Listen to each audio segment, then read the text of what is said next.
Di jalan, seorang lelaki malang tiba-tiba melihat buah pir di tanah. Tetapi setiap kali dia mengulurkan tangannya untuk mengambilnya seseorang akan lewat. Dia menarik tangannya kembali dengan bingung. Ketika dia mengulurkan tangan untuk ketiga kalinya, tiba-tiba seseorang menghentikannya. David mengangkat kepalanya. Ternyata ada dua pria kaya. Orang kaya itu mengundangnya untuk minum di villa. David bingung tetapi masih ingin mencoba peruntungannya. Pada saat ini, dia tidak tahu, tempat ini akan mengubahnya dari orang bawah menjadi jutawan. Kata David, dia itu orang Amerika. Dia tidak punya uang begitu dia tiba di London. Dan tidak dapat menemukan pekerjaan selama 2 hari di jalanan. Setelah mendengar cerita David, orang kaya itu sangat gembira. David sedikit tidak senang, bangkit untuk pergi. Orang kaya itu menghentikannya, meminta maaf kepadanya atas kelakuannya. Dia memberinya surat dan memberitahunya secara misterius. Baru pada pukul 2 siang diizinkan dibuka. Sebelum David bisa menjawab, dia diundang keluar. Setelah keluar dari mansion, David berjalan melewati sebuah restoran. Semakin montok dan juicy steak yang dilihatnya, semakin lapar dia. Kemudian dia meraih amplop itu dengan erat, mengumpulkan keberanian untuk masuk.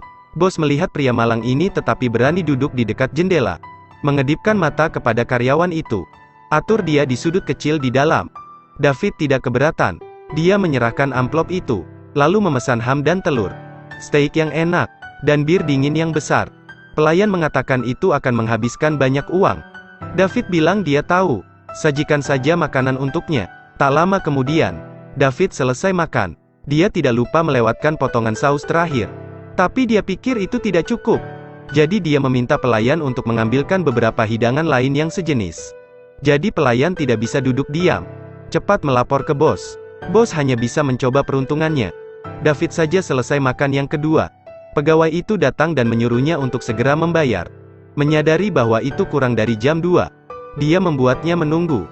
Tiba-tiba si penjual langsung menamparkan wajahnya dengan tagihan tersebut. Meminta David untuk membayar itu tidak sopan. David hanya bisa membuka amplop itu. Pelayan mengalami serangan jantung pada pandangan pertama. Ternyata itu adalah uang kertas 1 juta pound. Ya Tuhan! Ketiganya sangat ketakutan. Pemiliknya juga tercengang. Temukan seorang ahli untuk memverifikasi keaslian tagihan. Akhirnya sampai pada kesimpulan bahwa David adalah seorang jutawan yang eksentrik. Sikap staf segera berubah 180 derajat. Mengangguk dan membungkuk. Dia mengatakan kepadanya bahwa matanya buta. Mereka bilang kami mengundang Anda. Datang saja lebih sering di kemudian hari. Sebelum berangkat, tidak lupa membungkuk kepada David 90 derajat. Nyonya bahkan berjongkok langsung di tanah. Jadi David bisa makan di restoran mewah tanpa mengeluarkan uang sepeser pun. David memikirkannya dan memikirkannya sebentar dan dia memutuskan apakah akan mengembalikan buku jutaan dolar ini atau tidak. Dia kembali ke rumah orang kaya itu. Jawaban yang dia terima adalah orang kaya itu pergi ke luar negeri. Ini akan memakan waktu 1 bulan untuk kembali. David tidak berdaya. Keluarkan surat dari amplop. Ternyata itu adalah surat yang diberitahukan oleh 2 orang kaya kepadanya. Jika dia bisa dalam sebulan menjaga 1 juta pound tetap utuh, dia akan mendapatkan pekerjaan yang bagus dan bergaji tinggi. David tidak lagi sopan. Dia ingin melihat betapa ajaibnya uang kertas jutaan dolar itu.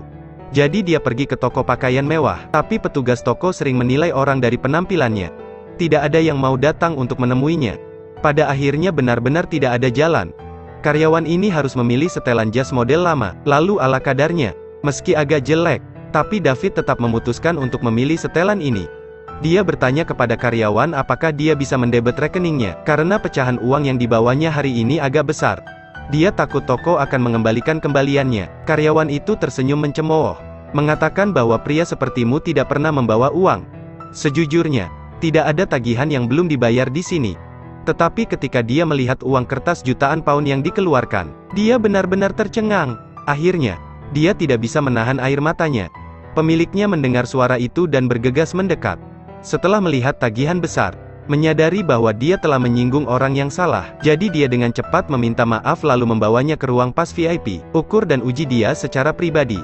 Akhirnya sesuai dengan spesifikasi bangsawan. Buatkan dia 30 pakaian dengan gratis. Mendengar tempat tinggal, bos langsung mengenalkannya pada sebuah hotel mewah. Diinformasikan ke hotel bahwa jutawan itu akan datang. Direktur segera memanggil semua staf hotel untuk rapat. Dia juga membuang formula palsu, yang tidak menghitung mata uang selama setengah tahun. Kemudian berikan kamar terbaik. Manajer itu baru saja keluar dari pintu. Dia melihat seorang pria gemuk bertingkah aneh. Hanya mengira dia seorang jutawan. Selamat datang dengan hati-hati.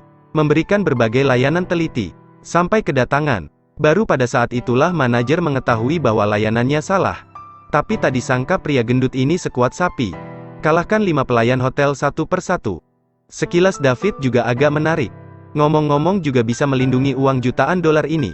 Segera setelah itu, berita tentang seorang jutawan Amerika menimbulkan kegemparan. Duta Besar AS, yang sebelumnya menolaknya, juga keluar untuk menyambutnya. Dia juga mengeluarkan cerutu, yang sudah lama dia simpan dan menawarkan kepada David secara gratis. Terlampir adalah beberapa lembar uang 100 pound. Untuk kenyamanan David untuk penggunaan sehari-hari. Kemudian bawa dia ke pesta bangsawan London. Di pesta Lindin, para bangsawan berebut memperkenalkan putri mereka kepada pria tampan dan kaya ini. Salah satu wanita muda di rumah itu juga sangat menyayangi David. David juga jatuh cinta pada kecantikan ini pada pandangan pertama. Bola-balik beberapa kali dan keduanya segera jatuh cinta. Untuk memenangkan hati wanita bangsawan, David pergi ke acara amal yang dia undang. Dan berpose untuk difoto di samping vas 5.000 pound yang mencolok. Semua orang memuji David karena baik hati, murah hati, dan tidak sombong. Tak lama kemudian, David menerima undangan dari berbagai acara amal. Dapat dikatakan bahwa begitu orang menjadi populer. Kerabat yang telah berpisah selama bertahun-tahun muncul satu demi satu. Kakak laki-laki Mediterania ini juga mengaku sebagai kerabat jauh David. Datang ke sini dengan segala cara untuk meminta David membujuk. Ternyata proyek di mana sang kakak berinvestasi akan segera menjadi usang.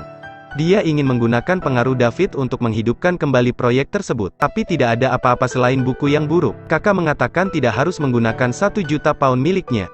Dan hanya dengan meminjam namanya. David mengatakan namanya dapat menghidupkan kembali proyeknya. Mendengar itu tertawa ringan. Dalam sekejap, dia membeli 20.000 saham atas nama David dan menyampaikan kabar.